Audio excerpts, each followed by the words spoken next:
political backstabbing, prying embassy, and a party for Pooh. Welcome to Mark and Pete, two blokes with half an opinion.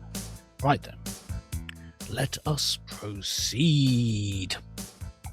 Painful politics. In the cut and thrust of politics, you need to be sharp on the attack, because to ignore the point or turn away, you'll get a knife in the back. Well, my goodness, it's been a dramatic week yet again in British politics. Well, as we have seen unfolding in the media, Robert Jenrick was initially sacked by Kemi Badenoch. Yes, the Conservative leader. Why? Well, it came to light very quickly as a sequence of events that he was in cahoots with Nigel Farage. Yes, the Reform UK leader. Now, what was interesting about this particular story is that Nigel Farage, at the time when this news broke, was already in a media interview.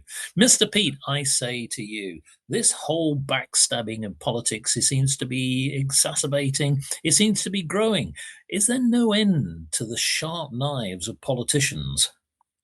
Yes, it's interesting how Kemi Badenoch acted very swiftly when she learned of the betrayal of Robert Jenrick, who was just planning to leave the party. I mean, that's not really a betrayal, is it?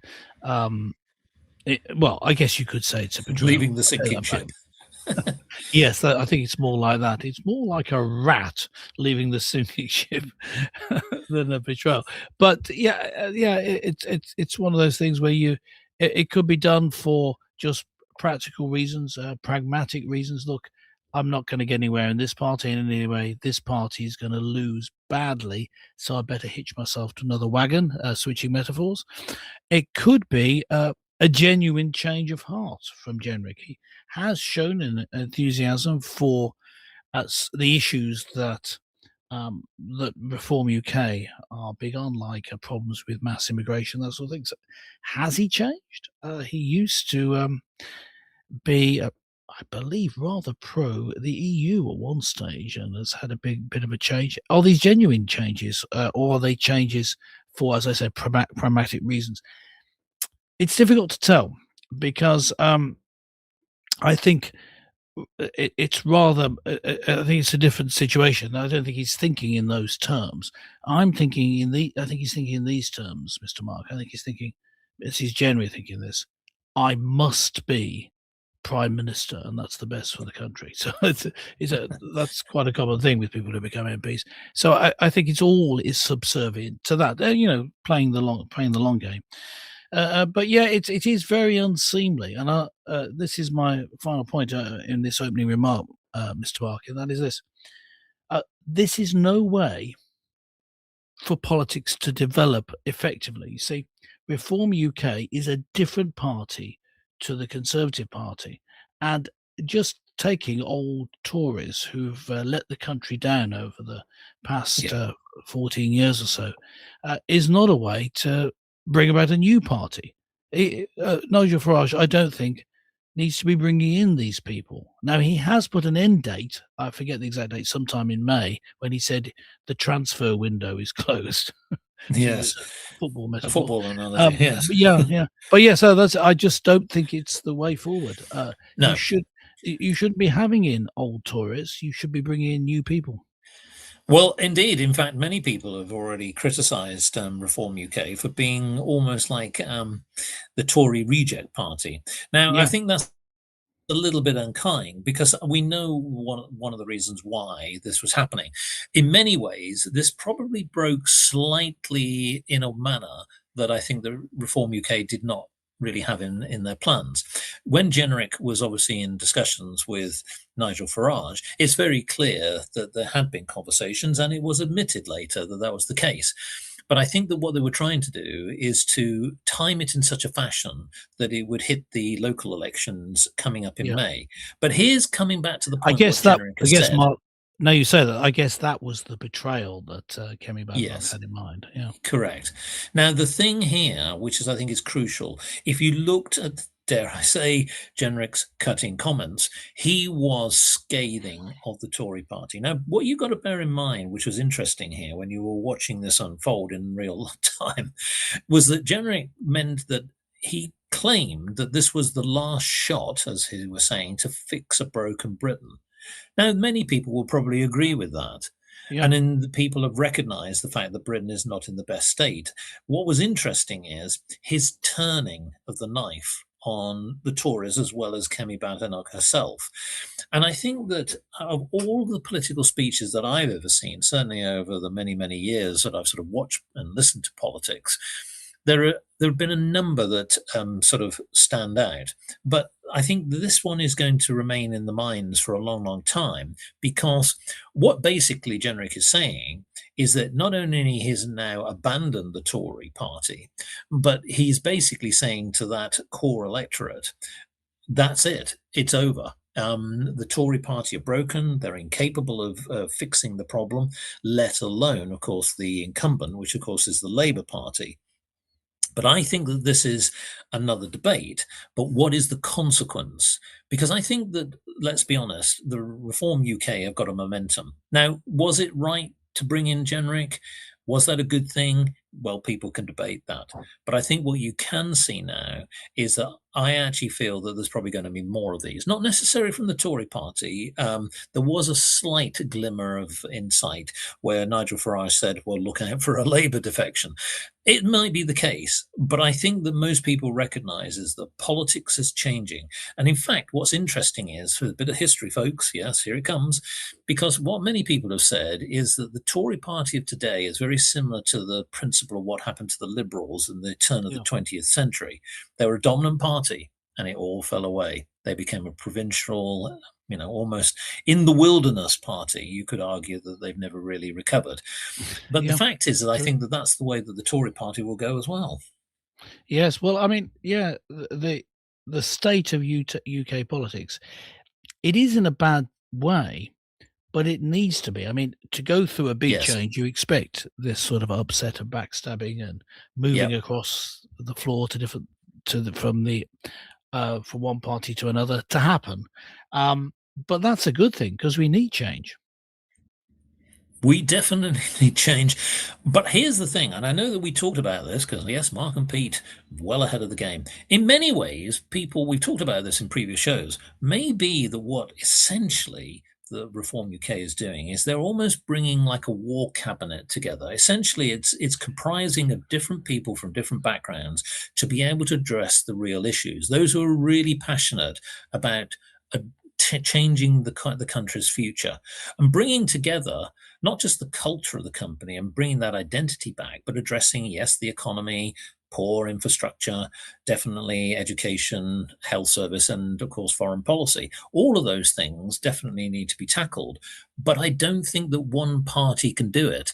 But ironically, look at what's happening with Reform UK, because essentially they're bringing in all of these different experts with different experience. I actually think that potentially done well, and let's see what happens in the next elections, but I actually think that they could be the party for the future and will be ones to look out for to address some of these big issues. Well, let's move on to a different story, but this is something that certainly has rumbled in the political world, but potentially could have an implication on you, Mr. Pete, me, and the rest of the public. It's all about digging a hole. Ming the mischievous mole thought political spying was his role, until Victor the investigative vole caught him in a political loophole. Yes, now China. Yes, of course. Well, I know you were wondering where that was going. Well, the fact of the matter is that many MPs are urging the government to reject China's controversial plans to have a mega embassy. Now, this is something that is a big initiative. Not only is it something that's going to affect local residents, it potentially could affect the whole of Downing Street and the rest of the country. Mr. Pete, are you concerned about having a big mega China embassy, or do you think that this is just simply part of the diplomatic process that any country should go through in building relationships with a foreign country? I don't think it's just that. No, this is my take on it, Mr. Mark. I'm saying that that the Chinese can't be trusted in these situations. I mean, I don't know whether you should be able to trust them. I mean, shouldn't they be after Chinese interests? So, given the opportunity to spy, shouldn't they do it? Oh yeah. That's perhaps a debate for another day. But I think that recognizing that that's what they'll be doing, should you have this massive embassy, um, in parts of London where they would give them, using the technology of today, the possibility of gaining access to secrets. In some way, we don't know exactly what they would have planned, but they would have perhaps lots and lots of plans on how they're going to use such an embassy. I mean, if you're going to give the Chinese a new embassy, let them have it out in Ruislip or somewhere like that. And, I think that's where the Yes. VAT headquarters is. Let them, let them spy on the tax returns for a bit.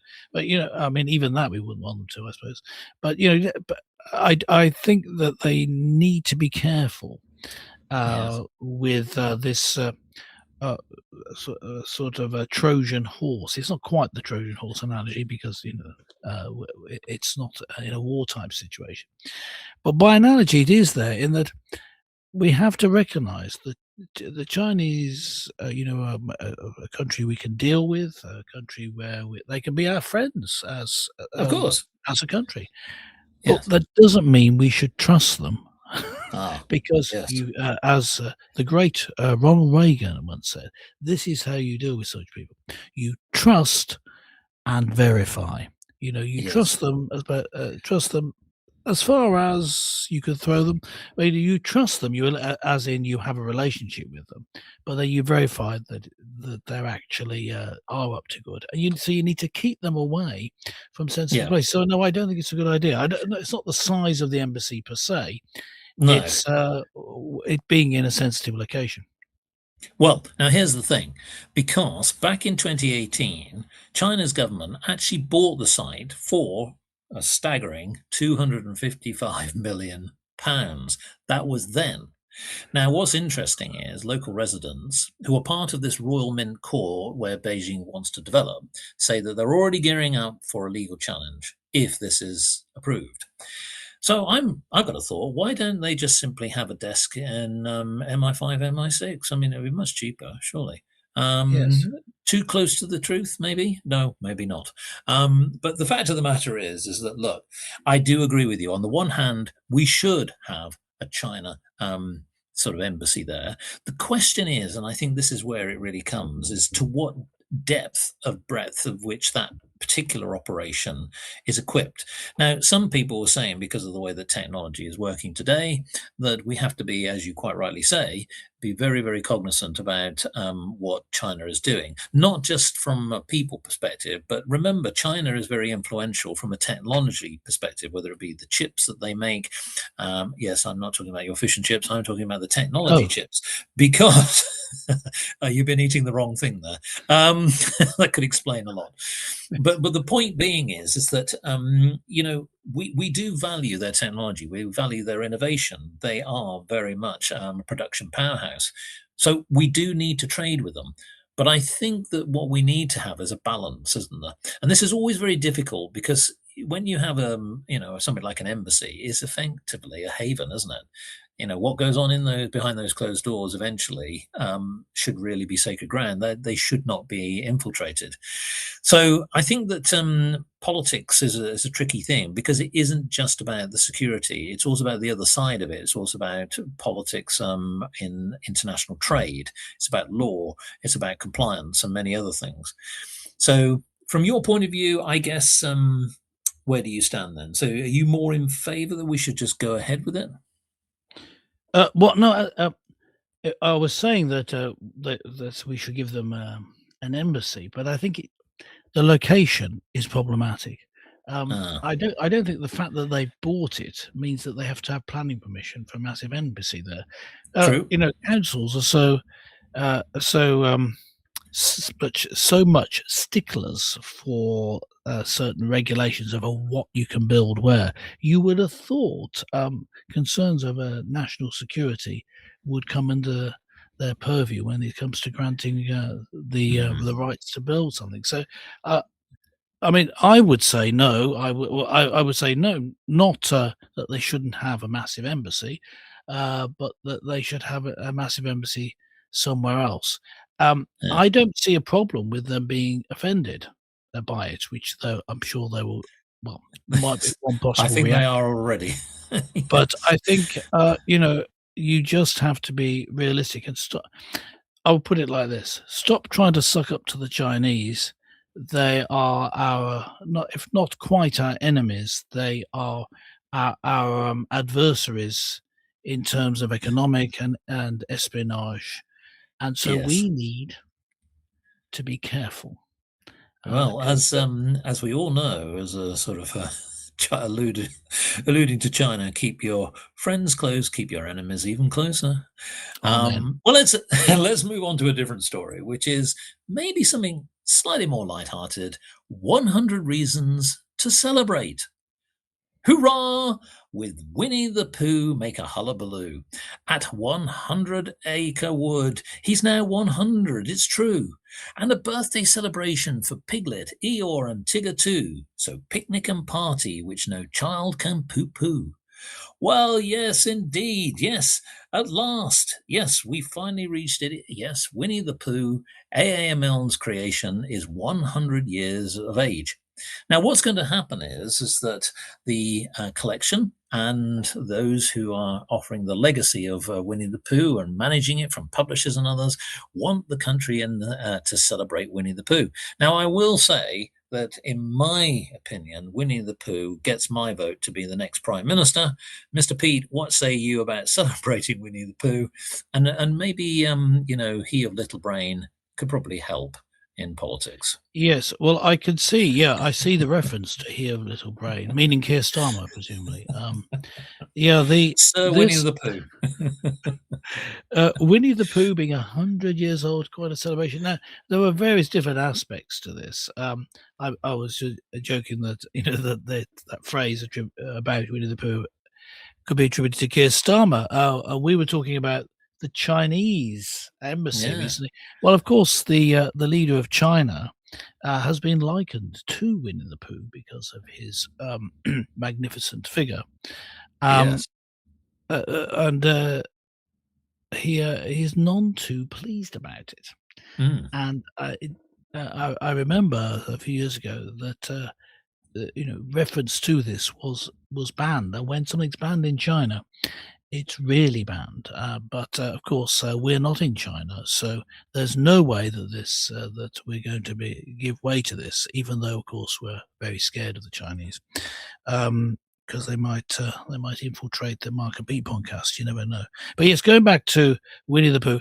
Winnie the Pooh is one of those cultural things. There's a series of stories written by an Englishman that um, just have a special place in the heart of English people, but not just English people. Across the world, of course, there is the Disney version of Winnie the Pooh, which is good. I'm not against it.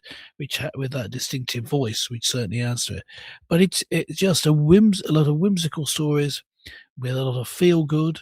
Apart from if you're Eeyore, and it just is something worth celebrating because if you need to we need, I think, to celebrate the good things in life, but the good things about our culture.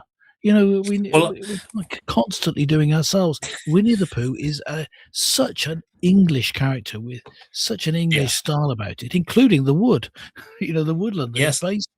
So we should yes. celebrate it, especially.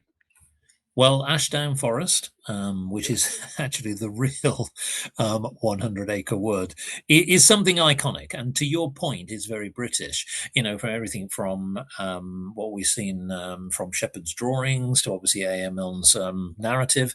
It's really through the years affected many generations, children enjoying, toys, Winnie the Pooh toys. I remember when I was growing up, I had an inflatable Tigger. It was one of my prized possessions, and I was always keen to sort of expand them to other Winnie the Pooh characters. Yes. Yes, I must stop doing that now. But either way, the point being is that if you think about parents who then teach their children, who then in turn teach their children about the stories, what's interesting is Mark Pearson, who's the Chief Executive Officer of Ashdown Forest, said, "We look forward to welcoming all the visitors who can follow in the footsteps of AA and Milne, witnessing the charm of the landscape and the need to look after it for the next 100 years to come." Yes, that's very poignant. And I think that, the more that we can see Pooh steps going on everywhere, Pooh sticks as well. Have you ever played that Pooh game, Sticks, the Mr. game Pete? Pooh Sticks, yeah, which if Maybe some listeners of our don't know, listeners are 'cause not thro familiar with that, but you yeah, you throwing a might stick want to into a sort of river explain. and letting Yes, it and let's float, see yeah. who comes out at the other end. Yeah, yeah, Yes, exactly. yeah, So so, overall, I think it's a fantastic celebration. I invite everybody yeah, to get involved in Winnie yeah, the Pooh yeah, they should, stories. and it's one of those it's one of those things where it's a celebration of the sort of childhood, because he's a child's toy, isn't he? Winnie the Pooh in the story, and in reality, there was a toy that he was based on, and it's those everyday little things that we need to celebrate. Like in the Bible, we have, praying to God, give us today our daily bread. The daily thing you need, and with Pooh, I suppose Winnie the Pooh, knowing his proclivities, would say perhaps a little something sweet, which is something he was known for saying, because it was all about the honey. But Mm. it's those little touches. Bears like honey, a little bit of Oh something yes. sweet. Um, it's just a nice story, and I think niceness is often underrated. Yes, and when I look about the different stories that we sort of talked about here, from some of the things that about going on in politics with the rather unsavory ways that things are going on, of course, the shenanigans with international affairs on politics, and what we just talk about, I just think that everything's got a whiff of poo.